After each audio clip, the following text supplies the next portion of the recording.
नमस्कार दोस्तों, welcome to SG sociology. आज के इस वीडियो में हम बात करने वाले हैं सोशियोलॉजी के अंतर्गत आने वाले कुछ इम्पोर्टेंट कॉन्सेप्ट अर्थात अवधारणाओं या संकल्पनाओं के बारे में, जिसमें हमें समझना है संस्कृति के बारे में, परंपरा के बारे में, लोकाचार के बारे में, नीति या नैतिक नियम के बारे में। वैसे तो ये सारे ही अलग-अलग हैं, बट एक दूसरे से ये सारे ही कॉन्सेप्ट्स जुड़े हुए हैं। सबसे ऊपर होती है संस्कृति, मतलब संस्कृति का दायरा सबसे बड़ा है, उसके अंतर्गत ये सारी चीज़ें आती हैं, चाहे आप परंपरा कह लो, चाहे आप लोकाचार कह लो, नैतिक नियम कह लो, संस्थाएँ कह लो, बाकी सारी चीज़ें संस्कृति के अंतर्गत ही आती हैं। तो सबसे पहले हम बात कर लेते हैं संस्कृति के बारे में कि संस्कृति होती क्या है? देखो, संस्कृति अर्थात कल्चर का तात्पर्य होता है किसी समाज के लोग जो मान्यताएँ, मूल्य, रीति-रिवाज, भाषा, कला, धर्म, भोजन, पहनावा और तकनीक साझा करते हैं, वही संस्कृति कहलाती है। अर्थात किसी भी समाज में लंबे समय से जो चली आई, उनकी परंपरा है, जीवन जीने के तरीके हैं, रहन-सहन का ढंग है, उस चीज़ को हम क्या बोलते हैं? संस्कृति। अगर आप ध्यान से देखो तो संस्कृति ही एक ऐसी चीज़ है जो मानव समाज को पशु समाज से भिन्न करती है या एक अलग पहचान देती है। इसलिए संस्कृति को मानव समाज या मनुष्य समाज की अमूल्य धरोहर माना जाता है। और संस्कृति जो होती है वो एक पीढ़ी से दूसरी पीढ़ी यानी पीढ़ी दर पीढ़ी आगे बढ़ती रहती है, प्रगति के पथ पर हमेशा अग्रसर होती है।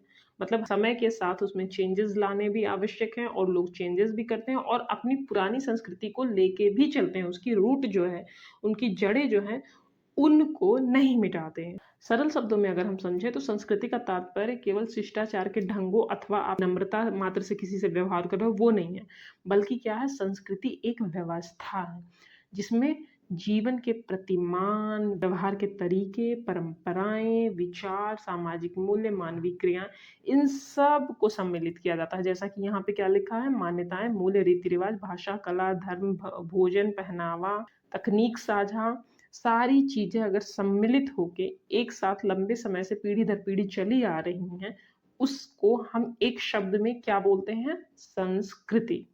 फॉर एग्ज़ाम्पल भारत की योग परंपरा, ये भारत की बहुत पुरानी परंपरा रही है। तो ये इतने सालों से चली आ रही है, ऋषियों मुनियों द्वारा दी गई और अभी भी इसके फ़ायदे हैं। लोग इसे अपनी डेली रूटीन में शामिल करते हैं, उन्हें उसके फ़ायदे दिखते हैं, उनका विकास होता है आध्यात्मिक, मानसिक, शारीरिक सब तरह से। या आप देख लो भारत में भोजन में जो मसालों का प्रयोग होता है, ये भी हमारे संस्कृति के उदाहरण हैं। या विभिन्न भाषाएँ, त्योहार लंबे समय से इसी भारत में ये सारी चीज़ें पीढ़ी दर पीढ़ी हस्तांतरित होते हुए चली आ रही हैं और जीवन शैली में लोगों के शामिल हैं। हम बात कर लेते हैं अब ज़रा-सा इसके परिभाषाओं के बारे में, तो चीज़ें और अच्छे से क्लियर हो जाएँगी। परिभाषाओं को देखने से पहले आप ये देख लो संस्कृति शब्द संस्कृत भाषा से लिया गया है। संस्कृत और संस्कृति दोनों ही शब्द संस्कार से बने हैं और संस्कार का अर्थ क्या होता है? कुछ कृत्यों की पूर्ति करना। संस्कार का तात्पर्य यही है जो आप कार्य कर रहे हो, जो आप कर्म कर रहे हो, वो कुछ निश्चित कर्मों की बार-बार अभ्यास से वो हमारे संस्कार बन जाते हैं। और संस्कार शब्द संस्कृति या संस्कृत को जन्म देता है। एक बार हम इनकी परिभाषाएँ देख लेते हैं। सबसे पहली परिभाषा है हर्ट्ज़कोविट्ज़ की। हर्ट्ज़कोविट्ज़ ने संस्कृति को पर्यावरण का मानव निर्मित भाग कहा है। अर्थात जो ये संस्कृति है, ये पर्यावरण में ही वो चीज़ है जिसे मानव द्वारा निर्मित किया गया है। फॉर एग्ज़ाम्पल पेड़-पौधे, नदियाँ, पहाड़ इसे मानव ने निर्मित नहीं किया है। फ्रिज, कूलर, मशीन इन सारी चीज़ों का किसने निर्मित किया है? उसे मानव ने। तो ठीक इन्हीं सारी चीज़ों की तरह संस्कृति भी मानव निर्मित भाग के अंतर्गत आती है, अकॉर्डिंग टू हर्ट्ज़कोविट्ज़। और इस परिभाषा से स्पष्ट क्या होता है कि पर्यावरण के 2 प्रकार हैं। कौन-कौन से? एक प्राकृतिक जिसकी बात हमने करी, पेड़-पौधे, नदियाँ, प्राकृतिक चीज़ें और दूसरा है मानव द्वारा निर्मित, जिसके बारे में हमने बात करी, चाहे वो भौतिक संसाधन हो, भौतिक चीज़ें हों, भौतिक वस्तुएँ हों या आप संस्कृति या लोकाचार या नियम इन सारी चीज़ों की बात करो, वो भी मानव द्वारा निर्मित के अंतर्गत आते हैं और ईश्वर प्रदत्त अर्थात प्राकृतिक चीज़ें। सेकंड है हॉबल के अनुसार संस्कृति सीखे हुए व्यवहार प्रतिमानों का कुल योग है, जो किसी समाज के सदस्यों की विशेषता है, जो कि प्राणिशास्त्रीय विरासत का परिणाम नहीं है। मीन्स बायोलॉजिकली नहीं ट्रांसफ़र होता है, इसको सीख के धीरे-धीरे एक पीढ़ी से दूसरी पीढ़ी तक हस्तांतरित किया जाता है। बायोलॉजिकल जो चीज़ें होती हैं, उन्हें आप सीखते नहीं हो, वो बाय बर्थ आपको आपके जीन, डीएनए के ज़रिए मिल जाती हैं, ठीक है? बट जब संस्कृति की बात करते हो, ये पीढ़ी दर पीढ़ी हस्तांतरित तो होती हैं, बट सीख के होती हैं, सीखे हुए व्यवहार के अंतर्गत आती हैं। अगली परिभाषा है मेलिनोवस्की की। इनके अनुसार संस्कृति जीवन व्यतीत करने की एक संपूर्ण विधि है, मतलब a total way of life, अर्थात जीवन जीने के लिए जिन जिन चीज़ों की ज़रूरत होती है या जिनकी मदद से मनुष्य अपना जीवन चलाता है, वो सारी चीज़ें संस्कृति के अंतर्गत आती हैं। सामान्यतः किसी भी मनुष्य को अपना जीवन व्यतीत करना है तो उन्हें किन किन चीज़ों की आवश्यकता पड़ेगी? परिवार, धर्म, अर्थव्यवस्था, शिक्षा, विज्ञान, कानून, तकनीक, रीति-रिवाज इत्यादि चीज़ों की आवश्यकता पड़ती ही है और इनकी सहायता से, इनकी मदद से मनुष्य अपना जीवन जीता है, जो कि व्यक्ति की शारीरिक, मानसिक, अन्य आवश्यकताओं की पूर्ति करती हैं। देखो, मनुष्य की शारीरिक, मानसिक जो आवश्यकताएँ हैं, उनकी पूर्ति के लिए संस्कृति आवश्यक है।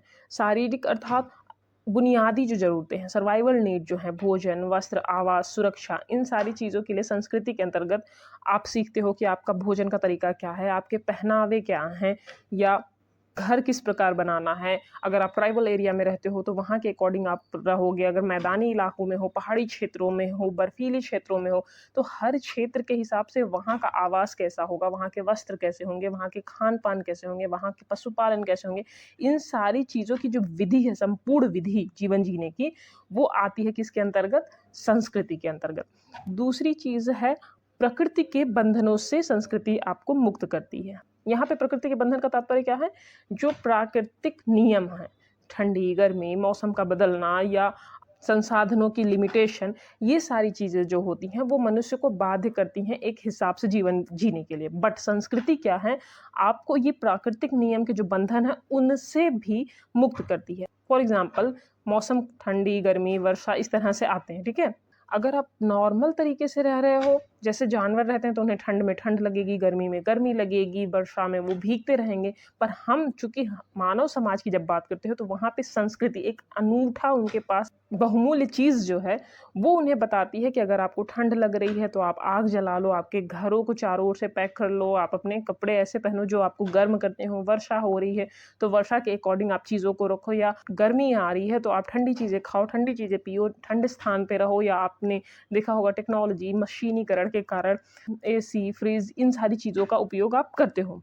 तो बेसिकली मेलिनोवस्की के अनुसार संस्कृति एक व्यापक व्यवस्था है, जो क्या करती है? व्यक्ति को उसकी शारीरिक, मानसिक और सामाजिक आवश्यकताओं यानी ज़रूरतों की पूर्ति करने के साधन देती है और उसे प्रकृति की कठिनाइयों से निपटने की क्षमता प्रदान करती है, यानी प्रकृति के बंधनों से मुक्त करती है। अगर आपकी संस्कृति नहीं है, यानी अगर कोई सोसाइटी, कोई समाज, कोई व्यक्ति कल्चर्ड नहीं है, तो उन्हें इस सारी संपूर्ण विधि का ज्ञान ही नहीं होगा। क्योंकि हमने क्या समझा था? संस्कृति हस्तांतरित होती है एक पीढ़ी से दूसरी पीढ़ी तक, अर्थात इनके पास जो ज्ञान है उन्होंने अपनी अगली जनरेशन को दिया, उन्होंने अगली जनरेशन को, उन्होंने अगली जनरेशन को। इससे क्या हो रहा है? ये जो उनका ज्ञान है, वो भी आगे पीढ़ी तक जा रहा है और उन ज्ञान की सहायता से, उन विधि की सहायता से, उन साधनों के ज़रिए हम अपने जीवन को सरल और अच्छे तरीके से व्यतीत कर सकते हैं। तो देखो, संस्कृति के अर्थ को हमने समझा, उसकी परिभाषाओं की बात कर ली। अब अगर उसकी अवधारणा को और अच्छे से आपको समझना है, तो आपको एक बार उसकी विशेषताओं पे ध्यान देना होगा। पहली विशेषता क्या है? संस्कृति एक सीखा हुआ व्यवहार है, अर्थात मनुष्य या बालक या जो भी समाज के सदस्य हैं, वो संस्कृति को सीखते हैं। बाय बर्थ जेनेटिक चीज़ें नहीं है ये कि आपको बाय बर्थ आपके जीन में मिल गई हैं, नहीं। आप इन्हें उस सोसाइटी में रह के, लोगों के बीच, परिवार, अपने धर्म, अपने आस-पास की चीज़ों को देख के सीखते हो, समझते हो, उसी के अनुरूप व्यवहार करते-करते फिर आप उस संस्कृति का हिस्सा बन पाते हो। तो संस्कृति क्या है? एक सीखा हुआ व्यवहार है और व्यक्ति जीवन भर उस समाज का सदस्य होते हुए उस संस्कृति को सीखता है। सेकंड इम्पोर्टेंट विशेषता क्या है संस्कृति की? हस्तांतरण का गुण। इसके बारे में हमने बात करी थी कि संस्कृति एक पीढ़ी से दूसरी पीढ़ी तक हस्तांतरित होती है, यानी गतिशील है, संचारशील है ये, और इस विशेषता के कारण ही इसे सामाजिक विरासत कहा जाता है। हर सोसाइटी की अपनी अपनी संस्कृति रही है, हर देश की आप बात कर लो, वहाँ का अपना कल्चर है, वहाँ का अपना सिस्टम है जीवन यापन करने का, वेशभूषा, खान पान, त्योहारों को मनाना। तो ये हस्तांतरण का गुण इसमें होता है, क्योंकि लंबे समय तक उसी तरह से उन्हीं सारी प्रक्रियाओं के द्वारा जीवन जीना ये सरल नहीं है। वो कैसे हो रहा है, लंबे समय से उस चीज़ों को आप हस्तांतरित कर रहे हो, अर्थात ट्रांसफर कर रहे हो। तीसरी विशेषता क्या है, संस्कृति सामाजिक होती है, वैयक्तिक नहीं। अर्थात एक दो व्यक्ति के गुणों को आप संस्कृति नहीं कहते हो। जब एज अ होल सभी सदस्य उस चीज़ों का पालन करें तो वो संस्कृति कहलाती है। मीन्स संस्कृति सामाजिक होती है, वैयक्तिक नहीं। फोर्थ है संस्कृति की गतिशील प्रकृति। इसके बारे में हमने पहले ही पॉइंट में बात करी कि संस्कृति परिवर्तनशील है, गतिशील मतलब समाज की संरचना में जब भी परिवर्तन होता है तो उसके अनुसार संस्कृति में भी परिवर्तन देखने को मिलते हैं। बरसों से हम वही चीज़ें उसी तौर तरीके के साथ करते आ रहे हैं, बट हाँ, समय के साथ उसमें जो चेंजेस आवश्यक हैं वो भी किए गए हैं। पुराने समय में चूल्हे पे लोग खाना बनाते थे, खाना बनाने का तरीका वही है, सिस्टम वही है। अगर साउथ में आप जा रहे हो इडली डोसा, या नॉर्थ में आप जा रहे हो तो वहाँ के अकॉर्डिंग, ईस्ट में जा रहे हो तो उसके अकॉर्डिंग, वेस्ट में जा रहे हो तो उसके अकॉर्डिंग चीज़ें बन रही हैं। बट मिट्टी के चूल्हे पे ही खाने आज भी बन रहे हैं? नहीं। अब इंडक्शन आ गए हैं, या जो एलपीजी गैस सिलेंडर वाले गैस हैं वो यूज़ होते हैं, बीच में स्टोव भी था। तो ये खाना बनाने का तरीका वही है, मसाले वही हैं, पर खाना बनाने के साधनों में बदलाव आया। अर्थात समय के साथ कुछ चीज़ें वैसी की वैसी रहीं जिन्हें हम संस्कृति का हिस्सा कहते हैं, और जो सांस्कृतिक तत्व जिनकी आवश्यकता नहीं है उनमें समय के साथ बदलाव देखने को मिला। फॉर एग्ज़ाम्पल, कपड़े धुलने हुए या आपको मसाले पीसने हैं, तब के टाइम पे आप अपने हाथों का इस्तेमाल करते थे, सिलबट्टे का इस्तेमाल करते थे। अब है वॉशिंग मशीन है आपकी, या आप मिक्सर का यूज़ कर रहे हो। बट बेसिक जो रूट्स हैं उनसे लोग जुड़े हुए हैं। समय के साथ जो चीज़ें आवश्यक हैं उनके हिसाब से परिवर्तन हुए हैं। तो अर्थात संस्कृति जो होती है वो गतिशील प्रकृति की होती है। ऐसा नहीं है कि वो रिजिड है, वो वैसे की वैसी रहेगी, उसमें कोई चेंजेस नहीं आएंगे, बिल्कुल नहीं। इसमें समाज की संरचना में जो भी परिवर्तन होते हैं उसके अनुसार संस्कृति भी बदलती रहती है। नेक्स्ट विशेषता है आवश्यकताओं की पूर्ति। जैसा कि हमने संस्कृति की परिभाषा में ही बात करी थी, मनुष्य की आवश्यकताओं की पूर्ति संस्कृति के द्वारा होती है। शारीरिक, मानसिक, मनोवैज्ञानिक हर तरह की आवश्यकताओं की पूर्ति संस्कृति के तत्वों द्वारा होती है। बट अगर संस्कृति के कोई तत्व ऐसे हैं जो इन आवश्यकताओं की पूर्ति नहीं कर पा रहे हैं, तो वो जो तत्व हैं आवश्यकताओं की पूर्ति ना करने के कारण नष्ट हो जाते हैं, और इनके नष्ट होने से वहाँ पे कुछ नए तरह के तत्व को शामिल किया जाता है। अर्थात संस्कृति के विभिन्न तत्वों में सदैव परिवर्तन होता है, और इन्हीं परिवर्तन के आधार पर हम क्या बोलते हैं, संस्कृति गतिशील प्रकृति की है। नेक्स्ट विशेषता है सामंजस्य करने की प्रकृति। सेम वही बात, जब उसके तत्व आवश्यकताओं की पूर्ति नहीं कर रहे हैं तो वो चेंज हो जाएंगे, और अगर वो चेंज हो रहे हैं मीन्स नए उसके साथ आ रहे हैं, मिल रहे हैं, तो उसमें अनुकूलन या सामंजस्य करने का गुण भी विद्यमान है।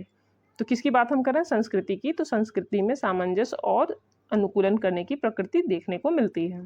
नेक्स्ट विशेषता है संस्कृति आदर्शात्मक होती है। आदर्शात्मक होती है का तात्पर्य क्या है, संस्कृति में सिर्फ वस्तुएं, नियम, व्यवहार यही नहीं शामिल होते हैं। क्या शामिल होते हैं, आदर्श, आइडियल्स, उनके वैल्यूज, वो सारी उस सोसाइटी की जो चीज़ें हैं वो सब के साथ साथ ये चीज़ें भी शामिल होती हैं।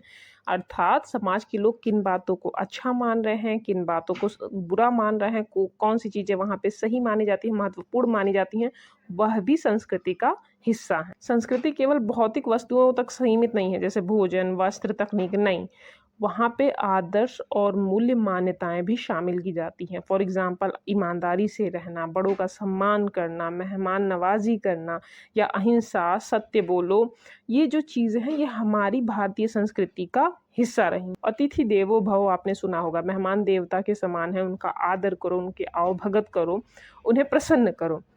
तो ये चीज़ क्या है, ये हमारी संस्कृति का आदर्शात्मक पक्ष है। यानी संस्कृति कैसी होती है, आदर्शात्मक होती है, जो लोगों के व्यवहारों को प्रभावित करती है। मतलब उस समाज में जिन व्यवहारों को अच्छा माना जाता है, सही माना जाता है, उसी के अनुसार जितने ज़्यादा से ज़्यादा लोग व्यवहार करते हैं वो उस समाज की विकास और प्रगति में भी सहायक होता है, और साथ ही उस समाज का माहौल भी इससे सौहार्दपूर्ण बना रहता है। नेक्स्ट विशेषता है सांस्कृतिक पृथकता अथवा भिन्नता। संस्कृति में यह भी गुण देखने को मिलता है, या संस्कृति की यह भी विशेषता है कि उसमें पृथकता या भिन्नता आप देखोगे। पृथकता या भिन्नता का तात्पर्य क्या है? तात्पर्य यह है कि भिन्न भिन्न समाजों में भिन्न भिन्न प्रकार की संस्कृति आपको देखने को मिलेगी, और ये जो भिन्नताएं हैं ये भौगोलिक, पर्यावरण, मानवीय आवश्यकताएं, परिस्थितियां इनके अकॉर्डिंग चेंज होती हैं।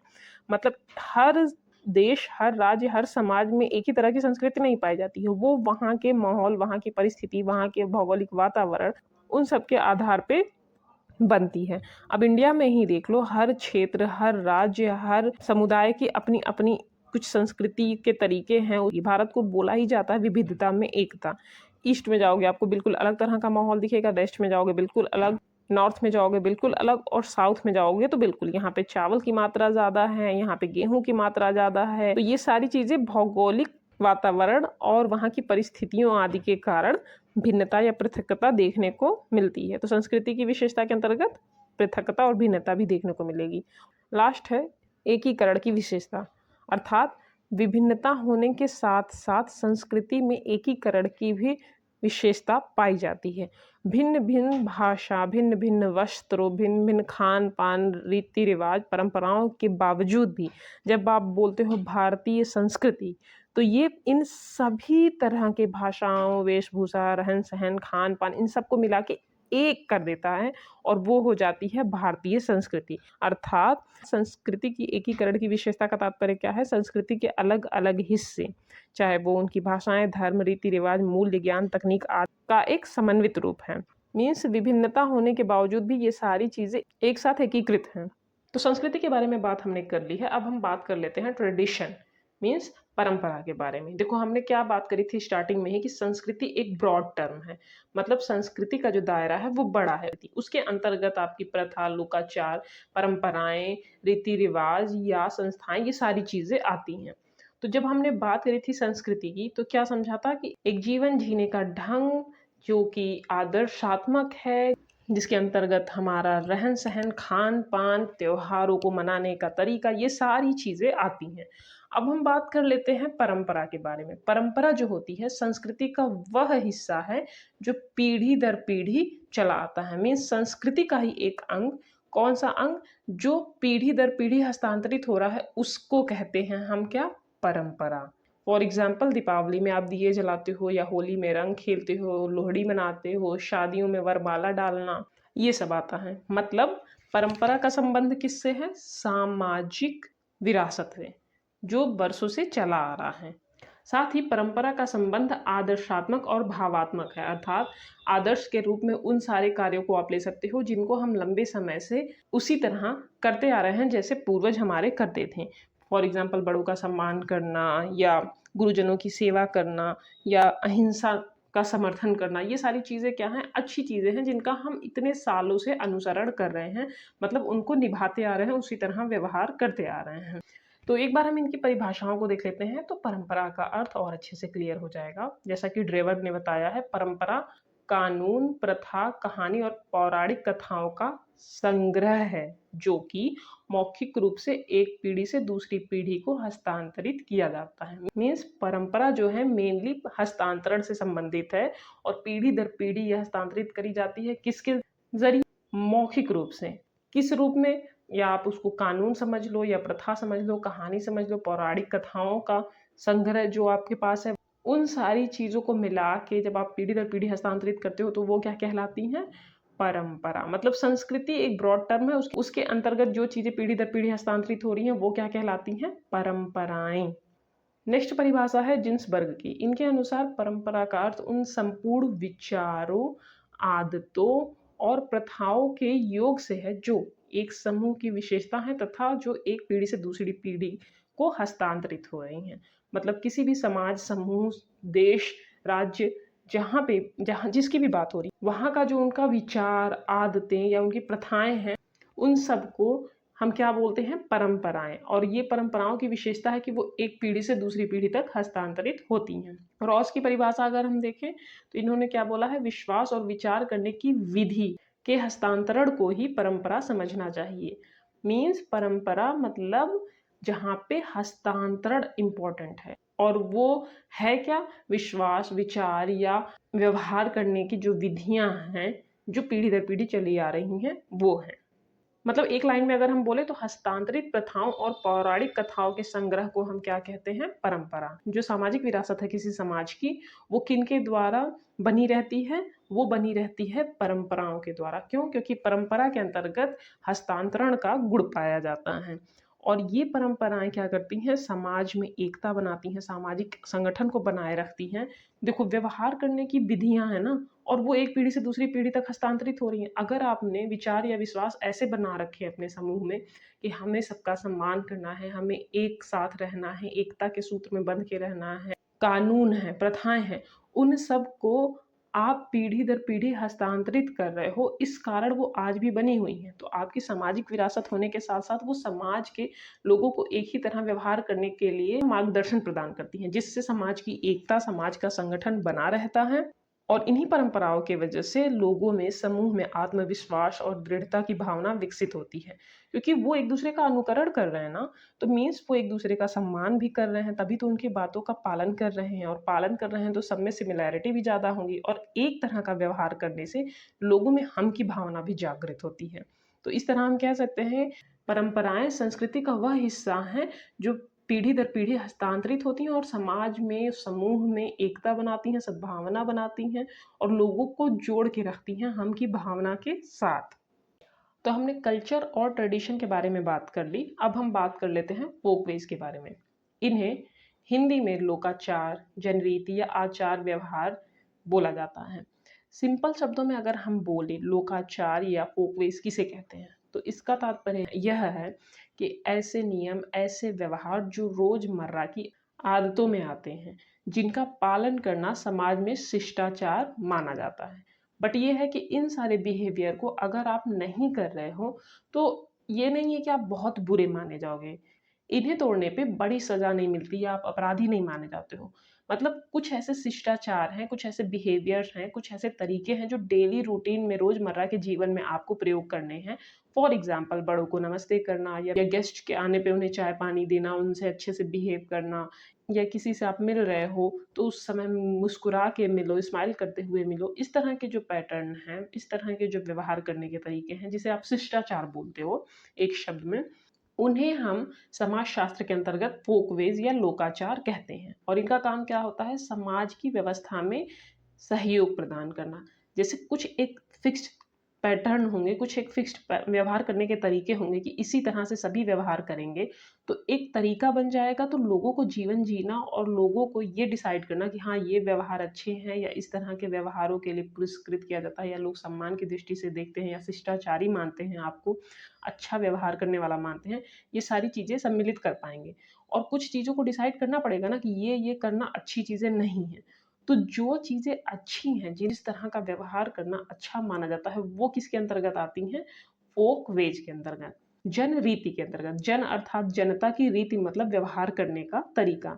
या लोकाचार आप बोल रहे हो तो लोक धन आचार, यानी लोक मतलब लोगों द्वारा किया जाने वाला आचार या व्यवहार, अर्थात जिनको आपको करना चाहिए, करना अच्छा है, इस तरह के व्यवहार समाज में स्वीकृत हैं। उस तरह के व्यवहार यदि आप नहीं करोगे तो थोड़ा सा ये है कि आपको लोग असभ्य या बदतमीज बोलेंगे, या ये बोलेंगे कि आपको तरीका नहीं है समाज में कैसे रहना है, आप सामाजिक नहीं हो। इस तरह की बातें आपको सुनने को मिलेंगी। बट ये है कि आप क्रिमिनल हो या अपराधी हो, या आपसे एकदम से संपर्क लोग तोड़ देंगे, या आपको जेल में डाल देंगे, ऐसा कुछ नहीं होने वाला।